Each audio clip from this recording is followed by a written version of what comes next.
esta conferencia, parece dar a entender que en un medio del desconocimiento tan amplio que atravesamos, pues no busca ninguna respuesta ni necesita comprender nada, o sea, solo defiende un territorio comercial. Si, por ejemplo, un doctor te está diciendo, un doctor ya no es ni siquiera un curandero, no es ni siquiera una persona que no es estudiada, que ha tratado más de 1000 pacientes de cáncer y ha obtenido resultado con esos 1000 pacientes.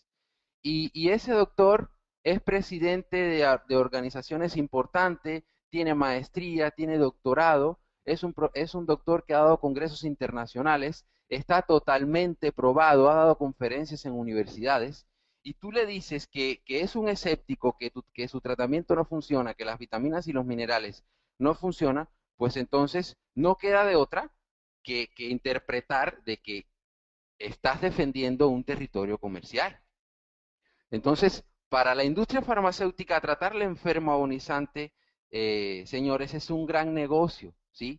El promedio de lo que se gasta, por ejemplo, uno de los datos que busqué, un ciudadano americano, al ser diagnosticado de cáncer, intentando salvar su vida, es superior a $25,000, ¿sí? Y tristemente estas personas no obtienen mucho de su dinero. Las pretensiones de los progresos en la lucha contra el cáncer son totalmente falsas. Las estadísticas engañan, ¿sí? Las estadísticas oficiales incluyen muchas personas con enfermedades benignas, ¿sí? Los pacientes en remisión, por ejemplo, con cáncer por más de 5 años, son declarados curados cuando muchos de los pacientes curados mueren por el tratamiento de cáncer incluso ya después de los 5 años. Y todo eso se pone en las estadísticas, ¿sí? Entonces, esto es muy importante, era muy importante aclararlo, porque yo sí no me voy a callar con la industria farmacéutica, ni me voy a callar con los escépticos, habiendo tanta información y habiendo tantos investigadores que se están dedicando a esta temática. Entonces vamos a comenzar con la conferencia. Recuerden, es lo que propone la bibliografía tradicional y vamos a ver qué es lo que está bien y qué es lo que está mal. Vamos a ver primero qué es el cáncer. El cáncer es un crecimiento tisular producido por la proliferación continua de células anormales con capacidad de invasión y destrucción de otros tejidos, ¿sí? Puede originarse a partir de cualquier tipo de célula, en cualquier tejido corporal, no es una enfermedad única, sino un conjunto de enfermedades que se clasifican en función del tejido y de la célula origen. Eh, Aquí, pues hasta aquí está bien lo que propone la bibliografía sobre lo que es el cáncer, aunque hay muchos científicos que opinan lo contrario. O sea, el cáncer no es muchas enfermedades, o sea, no son muchas enfermedades. De hecho, si tú ves la biología celular del cáncer, vamos a ver ya más adelante para la tercera, cuarta conferencia, que la causa del cáncer, pues, es única. ¿Sí? Cuando analizas la bibliografía actual, cuando analizas lo que están proponiendo los investigadores actuales, ves que todos coinciden en lo mismo respecto a la biología del cáncer. Ahora, existen varios cientos de formas distintas, siendo tres los principales subtipos. Bueno, están los sarcomas, proceden de hueso, de tejido conectivo, de cartílagos, nervios, vasos sanguíneos, músculos y tejido adiposo. Están los carcinomas, proceden de tejidos epiteliales como la piel o los epitelios que tapizan las cavidades y órganos corporales, y de los tejidos glandulares de la mama y próstata. Los carcinomas incluyen algunos de los cánceres más frecuentes que pues la medicina tradicional puede tener resultados positivos. Los carcinomas de estructura similar a la piel se denominan carcinomas de células escamosas, y los que tienen una estructura glandular se denominan adenocarcinomas. Y en el tercer subtipo se encuentran las leucemias y los linfomas que incluyen los cánceres de los tejidos formadores de las células sanguíneas. producen inflamación de los ganglios linfáticos, invasión del vaso y médula ósea, y sobreproducción de células blancas inmaduras. Déjeme decirle que respecto a las leucemias, según la bibliografía actual, la leucemia no se considera ya un cáncer, según el doctor Hammer, lo pueden buscar en YouTube, lo pueden buscar en páginas, ya después yo les daré páginas científicas de relevante importancia, en donde estos doctores que son reconocidos y están obteniendo muchos resultados, plantean de que la leucemia ya no puede verse como un cáncer. La leucemia es un intento de recuperación de un cáncer de médula ósea como resultado de un estrés o una desvalorización del paciente, ¿sí? Entonces, lo que hacemos con el paciente, lo que hace la medicina tradicional con el paciente con leucemia, es sencillamente que, o sea, el organismo se está intentando recuperar de una leucemia y entonces le metemos quimioterapia, le metemos radioterapia y no dejamos que el organismo se recupere. Es por eso que hay muchos pacientes con leucemia que se mueren. Lo que proponen otros autores es que si tú no le das quimioterapia a ese paciente y lo tratas con ciertas vitaminas, ciertos minerales y una buena nutrición, el paciente por sí solo se va curando, ¿sí? Precisamente por lo que se propone, que es la leucemia, es un intento de recuperación del organismo. Entonces, vamos a entrar en las causas, ¿sí? Que origina que una persona tenga cáncer. Fíjense cuáles son las causas. Tenemos la contaminación, tenemos el trabajo. Yo me imagino que en un futuro, cuando la medicina avance un poquito más, vamos a tener la oportunidad de conocer tumores por estrés laboral. Sí, de hecho tengo un paciente con un tumor en el cerebro que estoy 100% seguro que es por estrés laboral. El alcohol es una muy buena causa también, fumar, los rayos del sol, infección, radiación, alimentación. Fíjense que es curioso, en los porcentajes, el más alto es de la alimentación, ¿sí? Por tanto, aquí la alimentación es muy importante. O sea, hay una cosa aquí muy importante que ustedes tienen que tener bien claro. Hay una tendencia de los doctores que son tradicionales, de cuando un paciente le llega con cáncer a su consulta, solamente proponerle la quimioterapia como única opción, o sea, no le proponen la alimentación, no le proponen suplementación. Yo no sé si es que o no saben o no tienen intención de hacerlo, ¿sí? Yo visité aquí en Torreón el hospital infantil.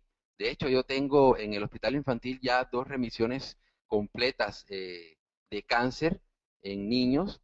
Ya yo di un congreso en el hospital infantil sobre esta temática de tratamiento integral en el cáncer.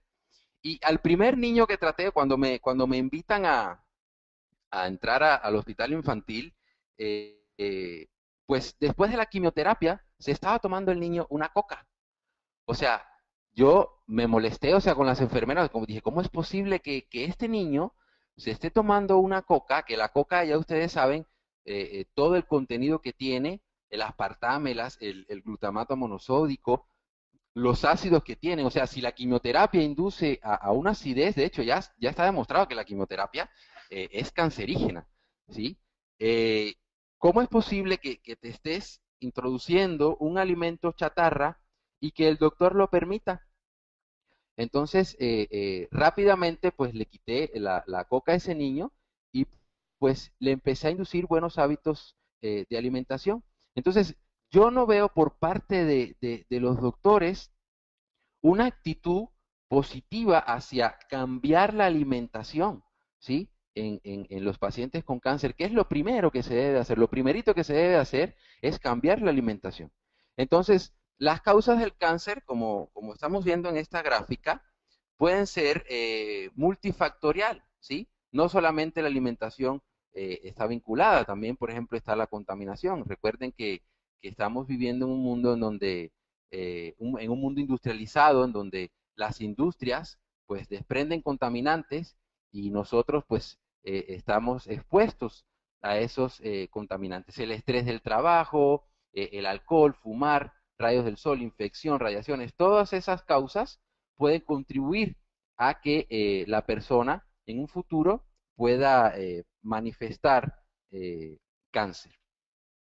Ahora bien, vamos a ver una cosa muy importante que se refiere a lo primero que empieza a tener un paciente con cáncer y es la prevalencia de desnutrición.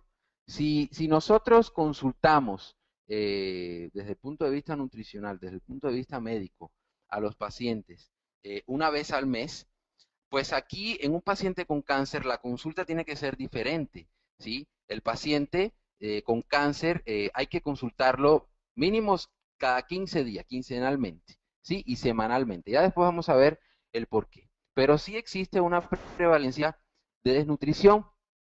¿Por qué? Porque la anorexia y la saciedad precoz son frecuentes en estos enfermos, presentando anorexia entre el 43 y 53% de los pacientes y saciedad precoz entre el 13% y el 62%. O sea que si usted tiene 100 pacientes con cáncer, pues mínimo la mitad va a presentar anorexia y del 3 a 62% saciedad precoz. Vamos a ver por qué se presenta anorexia y por qué se presenta saciedad precoz más adelante. Eh, por supuesto que hay una pérdida de peso, ¿sí? La pérdida de peso observada, fíjense que radica entre el 54 y el 70% de los pacientes tras el diagnóstico de su enfermedad, ¿sí? Así que hay que controlar muy bien el peso porque el paciente casi siempre no se muere de cáncer, sino se muere por desnutrición. Entonces el peso es el primer factor que yo voy a evaluar en el paciente con cáncer. Hasta un 45% de los pacientes oncológicos hospitalizados pierden más de un 10% del peso corporal. O sea, esta pérdida es muy relevante. Y un 25% pierde más de un 20%. ¿Sí? Así que lo primerito que hay que vigilar, lo primerito antes de dar nutrición ortomolecular, antes de dar una dieta, en un paciente con cáncer es el peso. Si un paciente con cáncer llega a su consulta, lo primero que tiene que hacer es controlar el peso. ¿Por qué? Porque lo que vamos a ver más adelante es muy importante y determina en que un paciente pierda más peso que otro. Por ejemplo, un paciente con cáncer en un ayuno de 8 a 10 horas puede perder de 3 hasta 5 kilos de peso. ¿Sí? Entonces, esto es una pérdida muy relevante que conlleva al paciente a la desnutrición. La prevalencia de desnutrición en pacientes oncológicos varía en función del tipo de neoplasia. ¿Sí? Hay neoplasias, hay cánceres que son más agresivos que otros, hay cánceres que llegan a hacer metástasis y entonces en dependencia de la agresividad del cáncer, pues el paciente pues se desnutre más, se desnutre en un mayor o un menor grado. Y la respuesta al tratamiento oscilando, según las series, entre el 40 y el 80%. En estudios, por ejemplo, multicéntricos, se ha comprobado una prevalencia de desnutrición superior al 80% en carcinoma gástrico y pancreático. O sea, estos son los cánceres más agresivos. ¿Sí? ¿Por qué? Porque pues tiene que ver con nuestro sistema gastrointestinal y nuestro sistema gastrointestinal está directamente asociado a la digestión.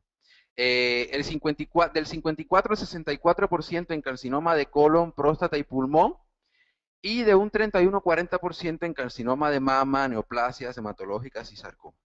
¿Sí? O sea que en todos los tipos de cáncer, en un mayor o menor rigor, hay prevalencia de desnutrición y por tanto, con una buena nutrición, podemos hacer que el paciente pues se pueda recuperar. Porque no solamente es la desnutrición que origina el cáncer, son otras causas que vamos a ver más adelante. Los niños parecen presentar un mayor riesgo nutricional que los adultos. Recuerden, nosotros tenemos 3 fases metabólicas en nuestra vida. De 0 a 20 años hay una tendencia a desviarse la balanza al anabolismo. ¿Por qué? Porque pues el organismo está creciendo, se están formando los tejidos, están creciendo los órganos. Entonces existe una tendencia a el organismo a desequilibrarse favoreciendo el anabolismo. De los 20, 30 años a los 60, pues el organismo se mantiene en equilibrio y ya después de los 60, pues el organismo tiende a favorecer el catabolismo. Es por eso que la edad también influye mucho en la prevalencia de desnutrición. Por ejemplo, en los niños presentan un mayor riesgo porque como están creciendo, como se sobreentiende que se debe favorecer el anabolismo, pues el cáncer favorece los procesos catabólicos. Y entonces esos procesos catabólicos frenan el anabolismo en el niño, frenan los requerimientos energéticos proteicos. Por tanto, aquí en el niño hay que tener mucho cuidado porque los requerimientos proteicos son más elevados, ¿sí? Y entonces el niño pues debe de proveer o debemos de proponerle las reservas adecuadas de energía y nutrientes. Y pues la etapa aquí más crítica ya sería en el adulto mayor, porque en el adulto mayor la balanza se desvía hacia el catabolismo, pero se aumenta con el cáncer, porque el cáncer, recuerden que genera procesos catabólicos, lo vamos a ver más adelante. Entonces, un paciente, un adulto mayor, se muere incluso mucho más rápido que una persona que a lo mejor pueda tener 35 o 40 años, o a lo mejor que un niño. ¿Sí? Entonces, la edad aquí es muy importante para nosotros tomar estrategias específicas para que el paciente no se nos muera y poderlo tratar correctamente. Ahora vamos a ver cuál es la etiología de la desnutrición. Existe una clasificación de cuáles son las causas, ¿sí?, de la desnutrición. Los factores causantes de la pérdida de peso y caquexia en pacientes con cáncer pueden clasificarse en dos grandes grupos. El primero es la incapacidad del paciente para asimilar nutrientes, ¿sí? Como consecuencia de la anorexia, obstrucción gastrointestinal, mala absorción inducidas por la presencia del tumor, shock psicológico, ¿sí? O los tratamientos administrados. El shock psicológico aquí es importantísimo, ¿eh? Es importantísimo porque no es lo mismo, o sea, cuando tú vas a una consulta y te dicen que tienes cáncer, ya eso genera un shock psicológico. Pero no solo eso, el doctor no solamente te dice que tienes cáncer, sino te dice que te vas a morir y te da un tiempo de vida. Entonces eso genera un shock psicológico traumático tal que induce también, pues, a la anorexia. Entonces, todos estos factores, pues, inducen al paciente a que se incapacite para asimilar nutrientes. Ya después, más adelante, vamos a ver qué podemos hacer. Porque si el paciente se incapacita para asimilar nutrientes, pues significa que va a perder peso y no quiero que pierda peso. Pues esto es paradójico porque se sobreentiende que el paciente en el cáncer debe consumir mucha más energía. Ya después, más adelante, vamos a hacer un ejercicio para calcular y aprender a calcular pues el gasto energético total en estos pacientes para que no haya prevalencia de desnutrición. Entonces, este es el primer grupo de la etiología de la desnutrición, la incapacidad para asimilar nutrientes. Y el segundo son las anomalías propias en el metabolismo de los macronutrientes causadas por alteraciones en las hormonas reguladoras y las citoquinas. ¿Sí? O sea, incapacidad de asimilar nutrientes como consecuencia de... ¿Hay alguna pregunta? ¿Existe alguna duda hasta ahora? Sí hay una mano levantada ¿No? de ¿Puedo Carmen seguir? Romero. Vamos a abrir el audio a Carmen Romero. ¿Me escuchas? ¿Eh? ¿Me escuchas? Sí te escucho, sí te escucho. Ah, ok. Le vamos a abrir el audio a Carmen Romero. Carmen, ¿deseas Muy hacer bien. una pregunta? Parece que no. Vamos ahora al audio con Paz Victoria. Paz, tienes el micrófono abierto. Pero tengo abajo aquí, no voy a... No nos aparece arriba. Bueno, entonces continuamos, Carlos. Muy bien, muy bien. Eh, bueno, estábamos entonces en la etiología de la desnutrición y habíamos planteado que el paciente va a presentar una incapacidad para asimilar nutrientes como resultado de varias consecuencias. Eh, Estas pueden ser la anorexia, obstrucción gastrointestinal, ¿sí? Mala absorción, inducidas por la presencia del tumor, shocks psicológicos o los tratamientos administrados y las anomalías en el metabolismo de los macronutrientes causadas por alteraciones en las hormonas reguladoras y las citoquinas. Estas son algunas de las causas que pueden originar la disminución de la ingesta, ¿sí? O la absorción de nutrientes generadas en el paciente con cáncer. La primera es la anorexia. La anorexia, pues, es la disminución espontánea de la ingesta de causa multifactorial debido a disgeusia. La disgeusia es una pérdida o alteración del sentido del gusto que ocasiona pues modificaciones del sabor y olor de alimentos. Tenemos el aumento de la serotonina. Sabemos que la serotonina pues es la conocida como la hormona o el neurotransmisor del amor. Cuando tenemos altos niveles de serotonina, pues rápidamente se nos quita el hambre. Y pues propiamente por los efectos de la quimioterapia. De la quimioterapia podemos hacer otra sesión más con 6 conferencias para analizar los efectos que provoca. Están las relacionadas con la presencia del tumor que puede ocasionar disfagia. Pues la disfagia es la molestia al deglutir o tragar. Imagínense un paciente que haya perdido el sentido del gusto y además tenga molestia al deglutir o tragar. Odinofagia, la odinofagia pues es el dolor de garganta, obstrucción intestinal, diarrea, malabsorción, fístulas, infección, hemorragias digestivas, ulceraciones digestivas. Están las relacionadas con el tratamiento quirúrgico, pues ocurre un hipercatabolismo, ayuno, ilio. Estamos en presencia de ilio cuando existe una paralización de los movimientos peristálticos del intestino. Fístulas, malabsorción, síndrome de intestino corto, obstrucción intestinal, síndrome de podgastrectomía. Están las relacionadas con la quimioterapia, pues también induce anorexia, anosmia. La anosmia es la pérdida del sentido del olfato, disgeusia, que ya saben qué es, náuseas, vómitos, ulceraciones orofaringeas, esofagitis, alteraciones de la motilidad gástrica, colitis, diarreas, alteraciones de la mucosa intestinal. Y están las relacionadas con la radioterapia. Se encuentran la enteritis rádica, mucositis, serostomía. La serostomía es la sensación de sequedad en la boca, colitis, fístulas y mala absorción.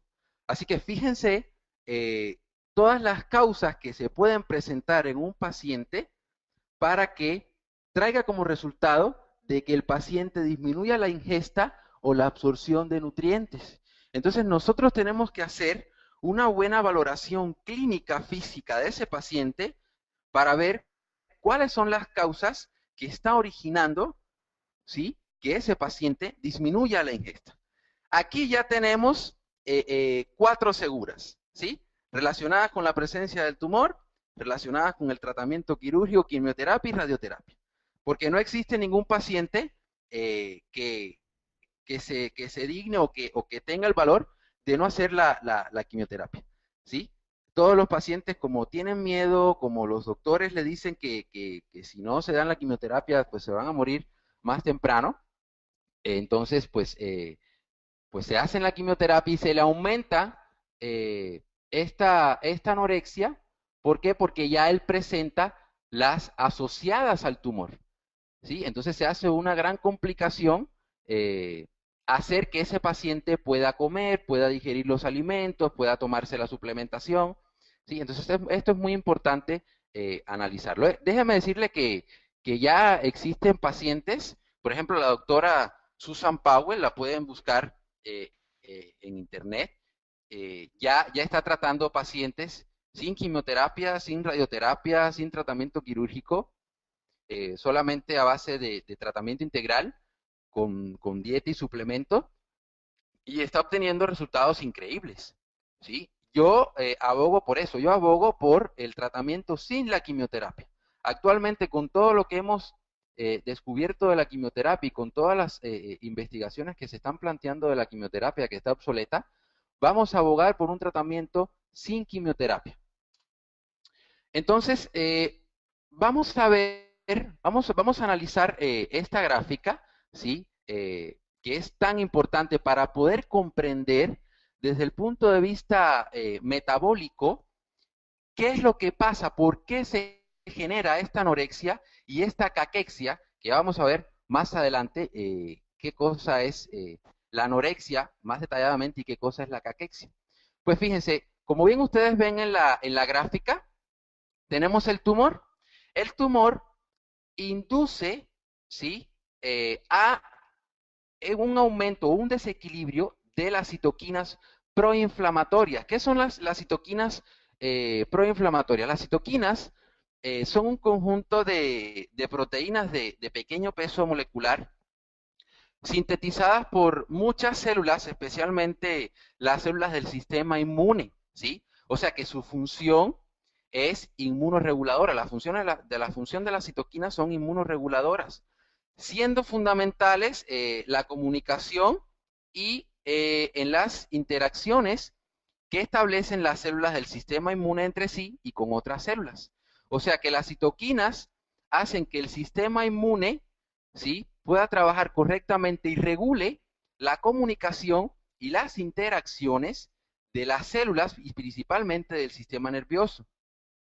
Las citoquinas dirigen la respuesta inmune innata y la respuesta inmune específica, ¿sí? E intervienen en la inflamación, en la hematopoiesis, y para ello, pues la función que hacen estas citoquinas, que son tan importantes en el organismo, es activar a macrófagos, eosinófilos, ¿sí?, a neutrófilos, que inducen a la producción de especies reactivas de oxígeno y nitrógeno por parte de los macrófagos y participan en los procesos hematopoyéticos. Ahora, imagínense que el tumor desequilibra estas citoquinas, ¿sí? Entonces, al estas citoquinas desequilibrarse, pues es lógico que el sistema inmunológico no va a funcionar bien, ¿sí? Esas interacciones que había entre las células del sistema nervioso, esa comunicación ya no va a ser la adecuada, porque las citoquinas proinflamatorias están siendo afectadas por la presencia del tumor. Entonces, lo que ocurre es lo siguiente: al afectarse las citoquinas, se difunde, existe una disfunción del circuito neuropertidérgico.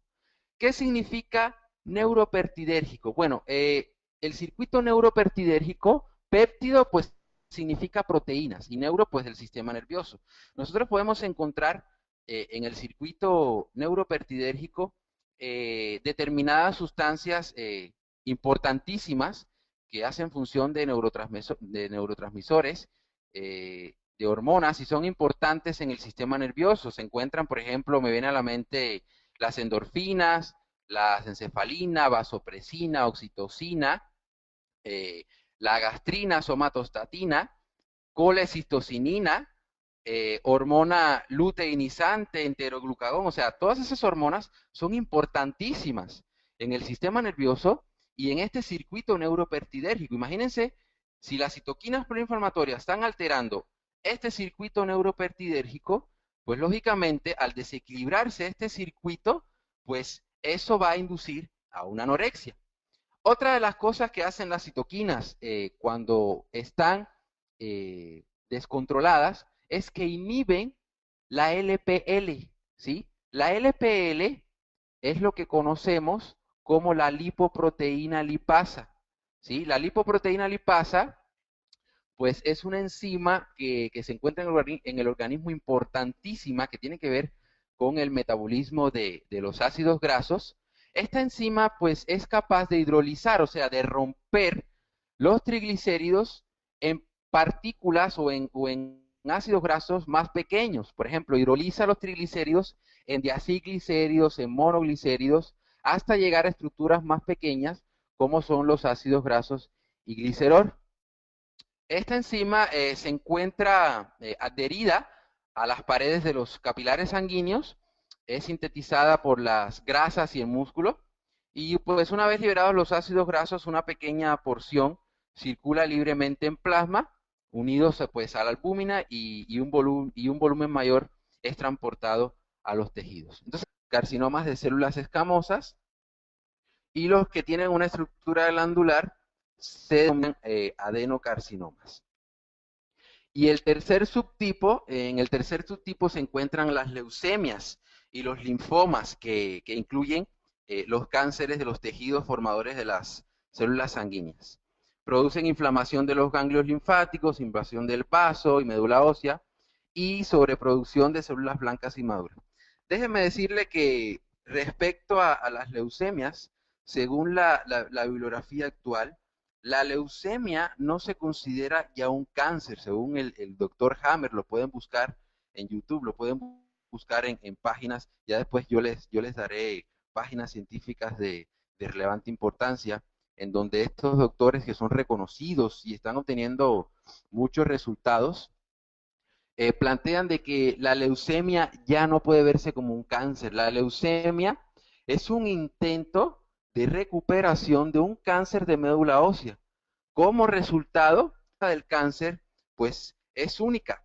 ¿Sí? Cuando analizas la bibliografía actual, cuando analizas lo que están proponiendo los investigadores actuales, ves que todos coinciden en lo mismo respecto a la biología del cáncer. Ahora, existen varios cientos de formas distintas, siendo tres los principales subtipos. Bueno, están los sarcomas, proceden de hueso, de tejido conectivo, de cartílagos, nervios, vasos sanguíneos, músculos y tejido adiposo. Están los carcinomas, proceden de tejidos epiteliales, como la piel o los epitelios que tapizan las cavidades y órganos corporales, y de los tejidos glandulares de la mama y próstata. Los carcinomas incluyen algunos de los cánceres más frecuentes que pues la medicina tradicional puede tener resultados positivos. Los carcinomas de estructura similar a la piel se denominan esta conferencia.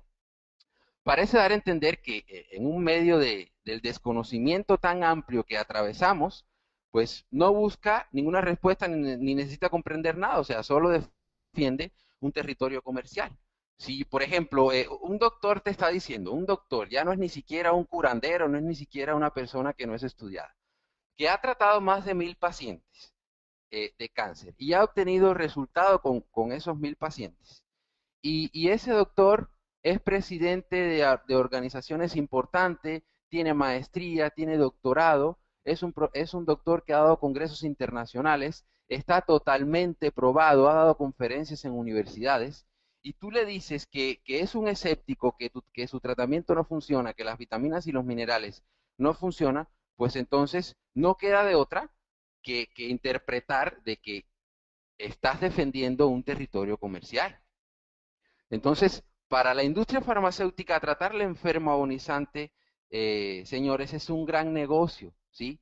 El promedio de lo que se gasta, por ejemplo, uno de los datos que busqué, un ciudadano americano, al ser diagnosticado de cáncer, intentando salvar su vida, es superior a $25,000, ¿sí? Y tristemente estas personas no obtienen mucho de su dinero. Las pretensiones de los progresos en la lucha contra el cáncer son totalmente falsas. Las estadísticas engañan, ¿sí? Las estadísticas oficiales incluyen muchas personas con enfermedades benignas, ¿sí? Los pacientes en remisión, por ejemplo, con cáncer por más de 5 años, son declarados curados cuando muchos de los pacientes curados mueren por el tratamiento de cáncer incluso ya después de los 5 años. Y todo eso se pone en las estadísticas, ¿sí?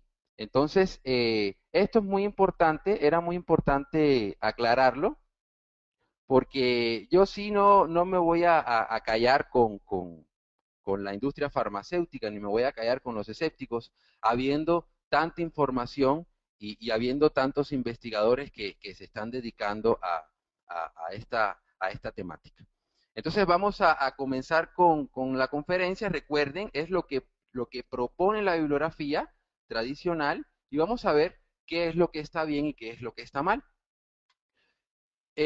Vamos a ver primero qué es el cáncer. El cáncer es un crecimiento tisular producido por la proliferación continua de células anormales con capacidad de invasión y destrucción de otros tejidos, ¿sí? Puede originarse a partir de cualquier tipo de célula, en cualquier tejido corporal, no es una enfermedad única, sino un conjunto de enfermedades que se clasifican en función del tejido y de la célula origen. Eh, Aquí, pues hasta aquí está bien lo que propone la bibliografía sobre lo que es el cáncer, aunque hay muchos científicos que opinan lo contrario. O sea, el cáncer no es muchas enfermedades, o sea, no son muchas enfermedades. De hecho, si tú ves la biología celular del cáncer, vamos a ver ya más adelante para la tercera, cuarta conferencia, que la causa